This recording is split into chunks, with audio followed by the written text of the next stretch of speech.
તો નવનીતભાઈ બાલદિયા કોંગ્રેસની અંદર જોડાયા સૌથી મોટા સમાચાર મળી રહ્યા છે અને જયેશભાઈ આહિર સામે શું ચૂંટણી લડશે?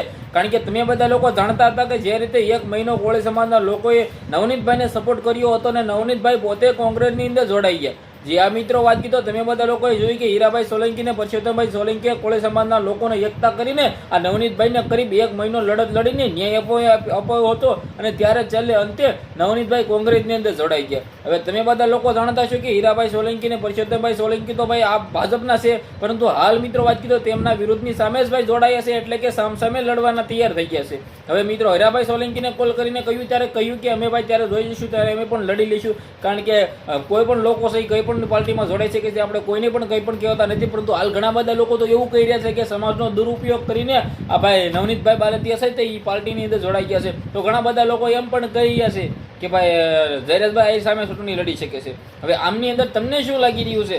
જી આ મિત્રો વાત કીધો તમે બધા લોકોએ જોઈ કે બગદાણા બબાલની અંદર કરીબ 1 મહિનો કોળી સમાજના લોકો ઊભા પગે રહ્યા અને છેલ્લે તેની ન્યાય અપાયો અને ભાજપના નેતાઓથી લઈને કોંગ્રેસના લઈને આમ આદમી પાર્ટીના તમામ નેતાઓ ત્યાં ઉપસ્થિત હતા અને એક પાર્ટીની અંદર અત્યારે નવનીતભાઈ બાલદિયા જોડાયા છે. તે પાર્ટી કહી તો આપણે કોંગ્રેસની અંદર જોડાયા છે, તો ગઈકાલથી જ સોશિયલ મીડિયાની અંદર હાહાકાર મચી ગયો છે કે ભાઈ પાર્ટીની અંદર જોડાયા, કોંગ્રેસમાં જોડાયા, ભાજપમાં કેમ નહીં? હવે ખબર નહીં, ટિકિટ ન મળી, પરંતુ આ મને આપણે નવનીતભાઈ બાલદિયા તો એમ કહી રહ્યા છે કે હું ખાલી આગેવાન તરીકે જોડાયો છે, હું ચૂંટણી લડવાનો નથી, પરંતુ ચૂંટણી લડવી પડે તો હું લડીશ પણ. તો તમે સ્પષ્ટ જોઈ શકો છો કે ભાઈ ચૂંટણી પણ લડવા તૈયાર થઈ શકે છે. એ પણ સામે હવે કોણ આવે? જયેશભાઈ આહિર સામે લડશે. હવે જોઈએ જેવો માહોલ થવાનો છે. વિડીયો વિશે તમારી શું કેવું છે? વિડીયો બને એટલો શેર કરો, ફોલો કરો. આજના વિડીયોમાં એટલી જ માહિતી આપણે એક નવો વિડીયો મળીએ.